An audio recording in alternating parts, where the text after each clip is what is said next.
मित्रों, कुछ लोग ऐसे होते हैं जिनके मन में गंदे और वासना के विचार उठते रहते हैं।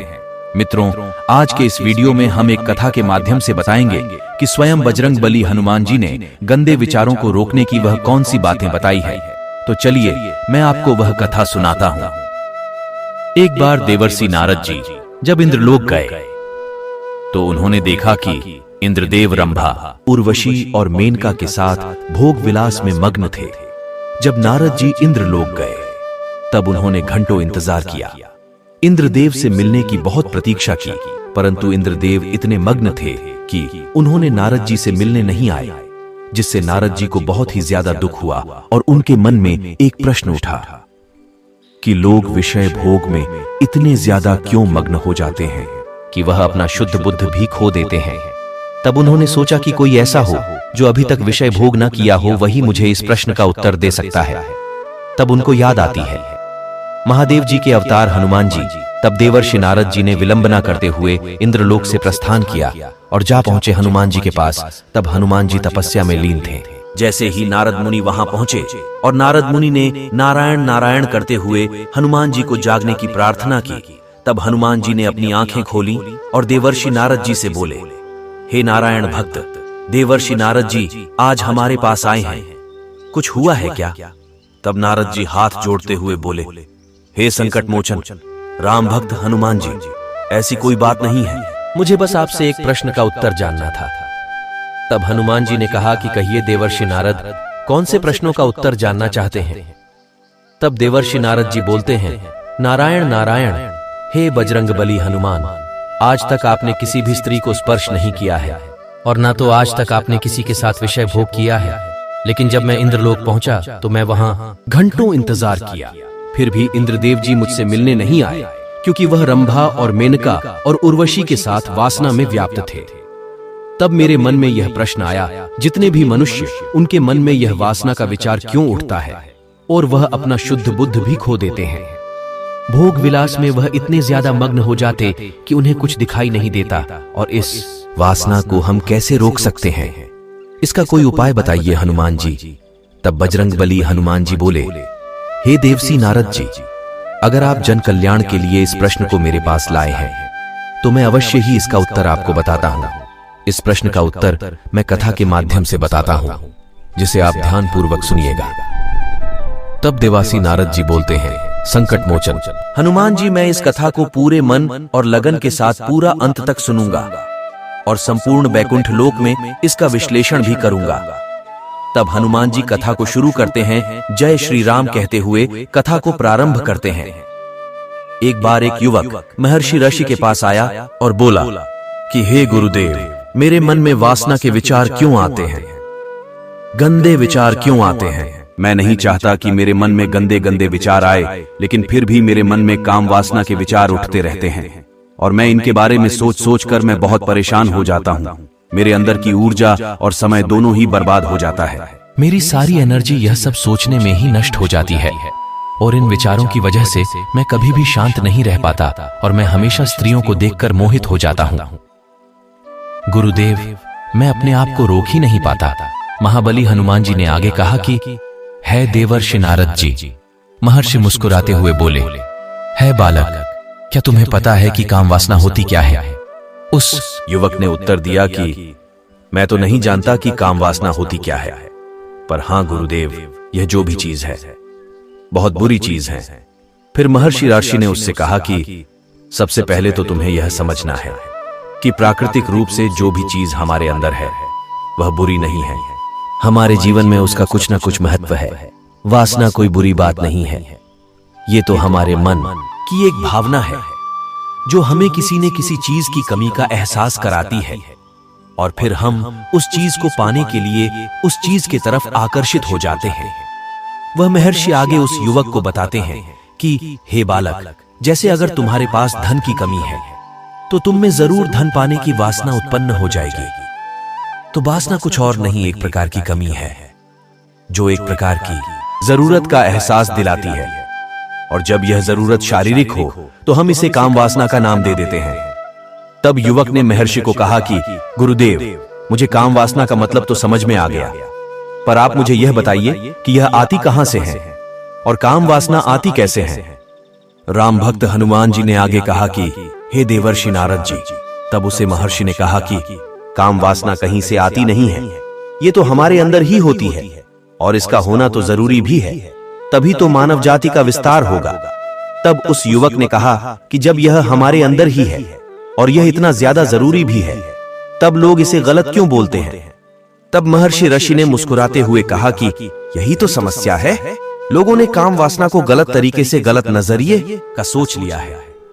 इसे छुपाने की, दबाने की कोशिश करते हैं। काम वासना गलत नहीं है, बल्कि काम वासना का गलत तरीके से प्रयोग करना गलत बात है। लोग जिससे अत्यंत प्रेम करते हैं, बस उसी के लिए जीने लग जाते हैं, उसे पाना ही उनका मार्ग बन जाता है और उसी के बारे में हमेशा सोचते रहते हैं, पर यह सब गलत है। हनुमान जी ने आगे कहा कि हे नारद जी, महर्षि ने उस युवक से कहा कि क्या तुम्हें पता है कि जानवरों में भी काम वासना उतनी ही ज्यादा होती है जितना मनुष्यों में? उस युवक ने उत्तर दिया, हां गुरुदेव, जानवरों में भी काम वासना होती है, क्योंकि जानवर भी तो अपने वंश को आगे बढ़ाने के लिए मादा के साथ वह विचार करते हैं। उस महर्षि ने आगे कहा कि हम जानवरों की काम वासना को गलत नहीं कहते।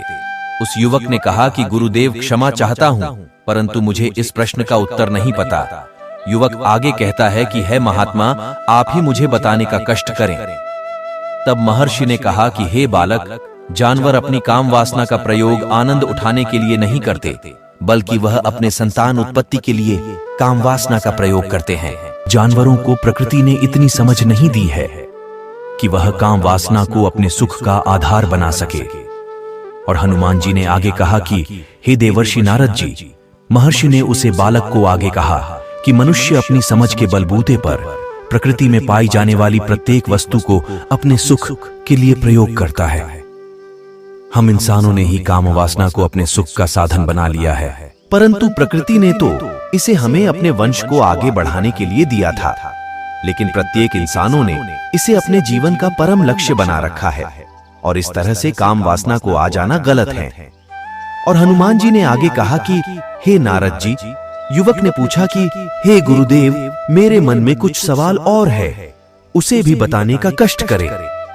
तब महर्षि जी ने बोला, पूछो बालक, तुम्हारे मन में चल रही जितनी भी प्रश्न है पूछो, मैं तुम्हें उसका उत्तर जरूर दूंगा। तब उसे युवक ने पूछा, हे गुरुदेव, ये काम वासना हम पर हावी क्यों होती है? ये हमेशा ही क्यों आ जाती है? तब उस महात्मा ने कहा कि सुनो, अब मैं तुम्हें एक कहानी सुनाता हूं, उसे तुम ध्यान पूर्वक सुनना।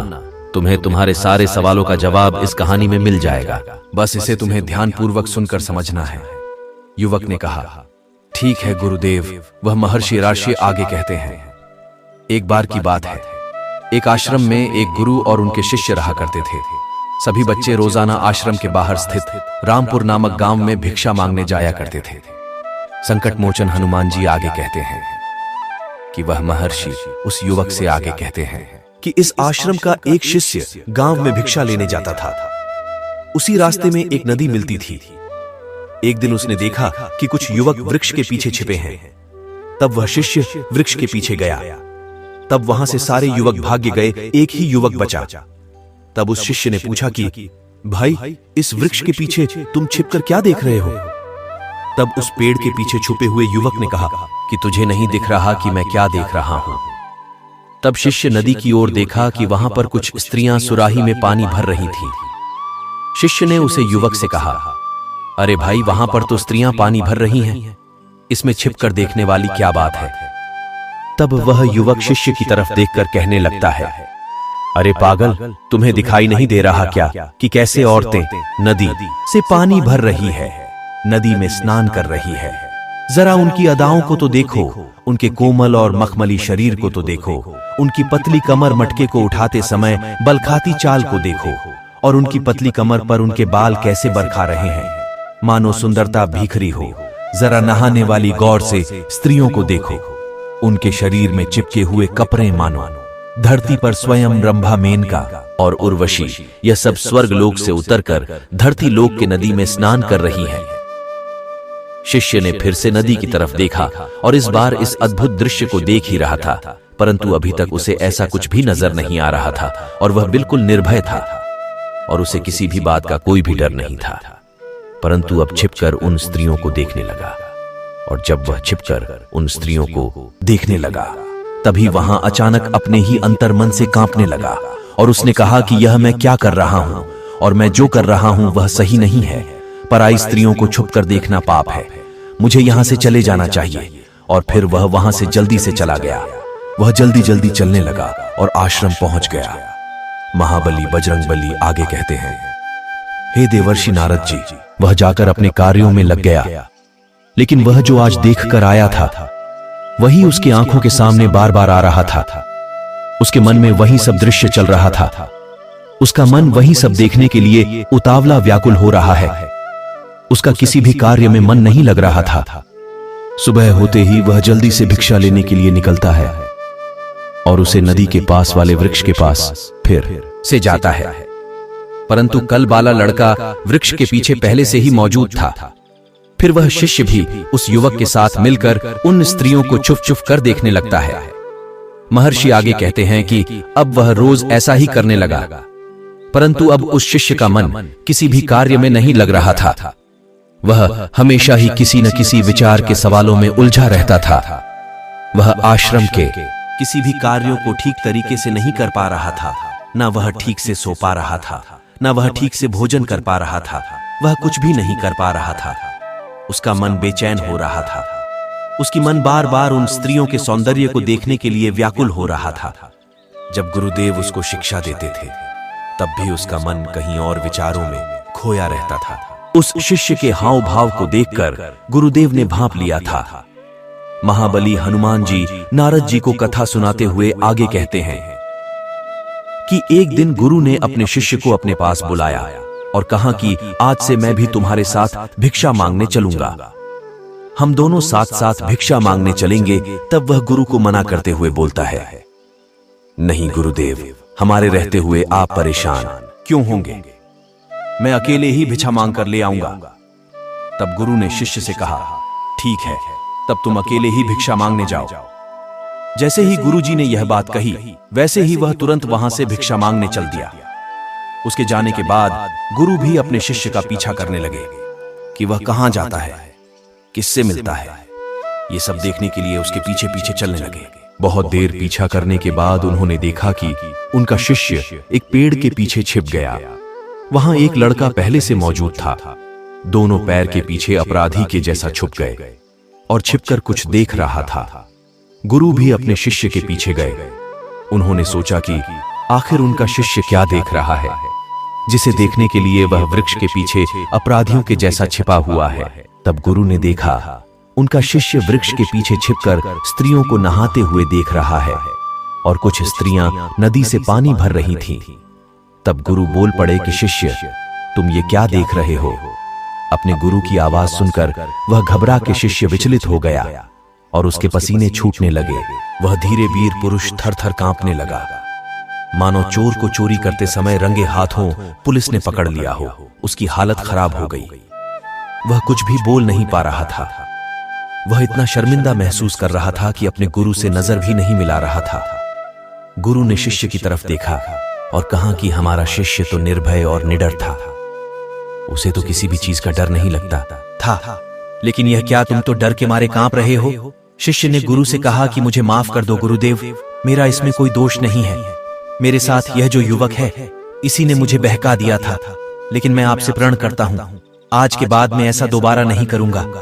तब गुरु ने शिष्य से कहा, कोई बात नहीं, पर इस बात का तुम ध्यान रखना कि हम जैसी संगत करते हैं वैसा ही फल हमें प्राप्त होता है। तब महर्षि आगे कहते हैं कि प्रत्येक साथ रहने वाले मनुष्य के विचार हमारे अंदर प्रवेश करते हैं, इसीलिए अच्छी संगति करनी चाहिए जिससे तुम्हारे अंदर अच्छे विचारों का प्रवेश हो। क्योंकि एक कहावत भी है कि संगत से गुण आवत है, संगत से गुण जात है। फिर गुरु और शिष्य साथ में आश्रम लौट आए और फिर से आश्रम के सभी कार्य आश्रम के पहलेयों के जैसा अच्छे से करने लगे। वह जिस रास्ते से शिष्य पहले जाया करता था उसने उस रास्ते को त्याग दिया और दूसरे रास्ते से जाने लगा। वह अपने कार्य को ध्यानपूर्वक किया करता था, लेकिन धीरे धीरे उसके मन में क्रोध उत्पन्न हो गया और फिर वह दूसरों पर क्रोध करने लगा। और फिर से बेचैन रहने लग गया। अब वह सही समय पर फिर से भोजन नहीं करता था। वह भोजन भी बहुत कम खाता था। एक रात गुरु अपने शिष्य के पास आए और उससे बोले, अब तक तुम कितनी बार अपने किए गए वादे से मुकर चुके हो। यह सुनकर शिष्य अपने गुरु के चरणों में गिर गया और रोने लगा और रोते रोते अपने गुरु से कहा कि गुरुदेव, मैं बहुत बार अपना वादा भुला हूं, फिर वादा कर लेता हूं, लेकिन हर बार हमसे गलतियां हो जाती हैं और मैं अपना किया गया वादा भी भूल जाता हूं। मेरा मन मेरे नियंत्रण में है ही नहीं। मैं बहुत कोशिश करता हूं कि मैं अपने मन से सारे बुरे विचारों को निकाल दूं, लेकिन मैं चाहकर भी ऐसा नहीं कर पा रहा हूं। फिर गुरु ने शिष्य को कहा कि ठीक है, चलो मेरे साथ। गुरु शिष्य को आश्रम के बगीचे में लेकर गए और शिष्य से कहा कि यहां पर ध्यान से देखो, यहां कुछ नालियां बनी हुई हैं, जिससे नदी का पानी इन पौधों तक आ रहा है और यह अपनी एक निरंतर बहाव से बह रहा है। क्या तुम इस पानी के धारा को रोक सकते हैं? अब शिष्य ने उत्तर दिया कि हां गुरुदेव, मैं इस पानी के बहाव को रोक सकता हूं। फिर वह मिट्टी उठाकर पानी में डाल दी। फिर पानी कुछ समय के लिए रुक गया, लेकिन कुछ देर बाद फिर मिट्टी के ऊपर से पानी बहने लगा। गुरु ने शिष्य से कहा, अरे ये क्या, पानी तो मिट्टी से रोका ही नहीं। फिर शिष्य ने थोड़ी मिट्टी और पत्थर वहां के उठाकर फिर से नाली में डाल दिया, जिससे कुछ समय के लिए फिर से पानी रुक गया, लेकिन उस पत्थर के ऊपर से फिर से अपनी बहना शुरू कर दिया। तब गुरुजी ने कहा कि अरे ये क्या हुआ, पानी तो फिर से बहने लगा। तुम तो बोले थे कि मैं रोक दूंगा, तुम इसे रोक नहीं सकते। तब शिष्य ने कहा कि कोई बात नहीं गुरुदेव, मैं अभी इस पानी को रोककर आपको दिखाता हूं। वह शिष्य फिर से एक भारी सा पत्थर लेकर आया और उसे नाली पर डाल दिया और पानी का बहाव रुक गया। वह शिष्य ने गुरुजी से कहा कि मैंने कहा था ना कि मैं पानी को रोक दूंगा। आपकी बात मैंने पूरी कर दी।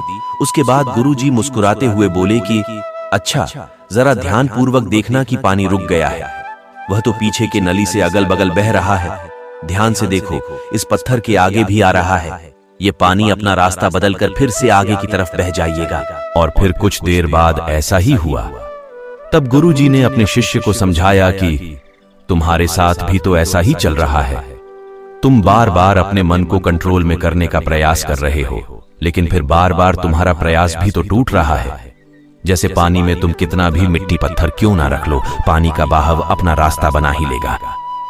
यह सब देखकर शिष्य ने अपने गुरु से कहा कि हाँ, जोड़ते हुए कहा कि हे गुरुदेव, क्या आपके पास इसका कोई तरीका नहीं है जिससे अपने मन में चल रहे मैं अपने गंदे विचारों को रोक सकूं और ये गंदे विचार मेरे मन में ना आए। गुरुजी अपने शिष्य को एक नदी के पास ले गए। वहां उसे बगीचे में पानी आ रहा था। गुरु ने अपने शिष्य से कहा कि वह इसी नदी से आ रहा है, हम यहीं से उसे रास्ते को बंद कर दें जहां से पानी बगीचे में जा रहा है। तब वह बोला कि मैं अभी इस पानी को यहीं से बंद कर देता हूं, तब बगीचे की नाली में पानी जाएगा ही नहीं।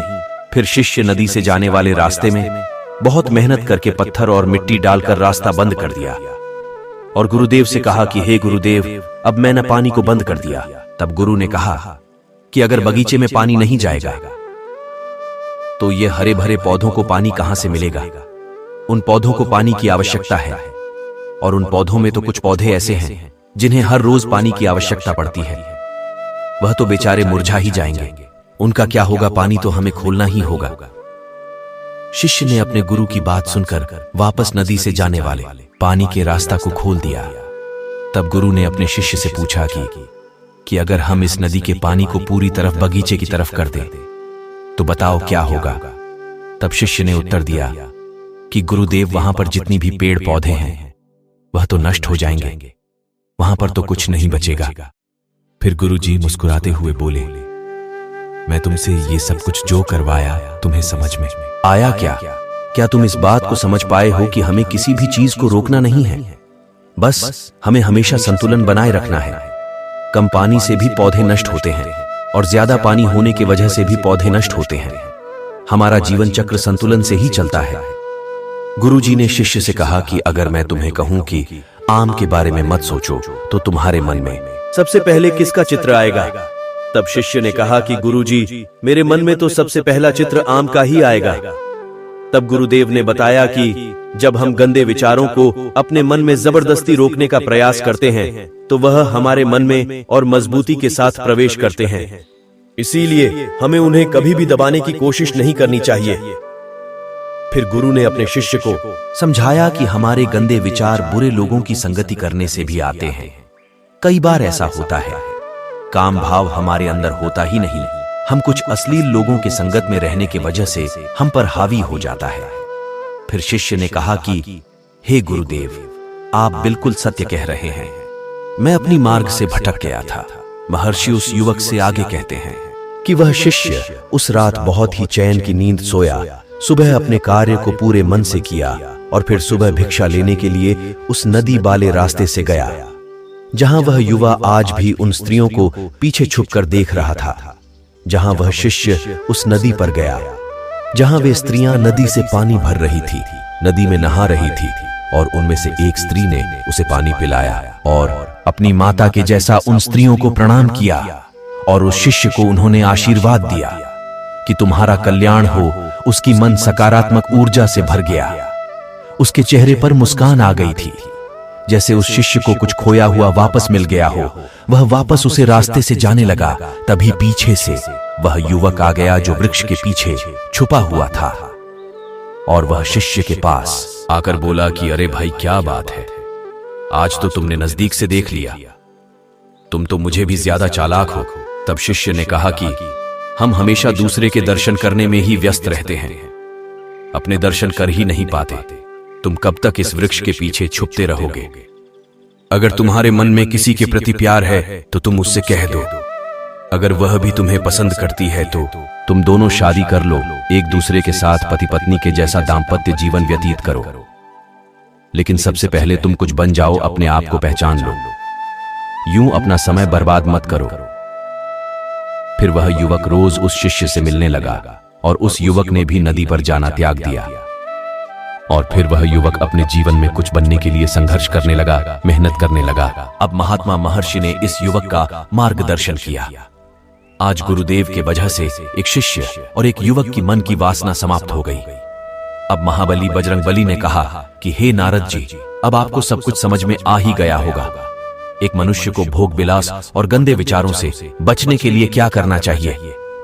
तब देवर्षि नारद जी बोले कि हाँ बजरंगबली, मैं अब आपकी बात समझ गया हूं। मित्रों, संगति बदलो, मन के विचार आपके अपने आप ही बदल जाएंगे। अगर आपके मन में गंदे विचार आए तो आप अपने आप को दोषी मत मानो, केवल उन विचारों में संतुलन बनाने का प्रयास करो और अपने आप को पहचानो। मित्रों, आशा करते हैं आप सभी को हमारा वीडियो बहुत ही अच्छा लगा होगा। अगर अच्छा लगा तो हमारे चैनल एस्ट्रो केपी को सब्सक्राइब जरूर करना, वीडियो को लाइक करना, क्योंकि लाइक करने का तो कोई चार्ज नहीं लगता। और कैसा लगा ये बात आप कमेंट में जरूर बताइएगा। तो आज के लिए बस इतना ही। जय श्री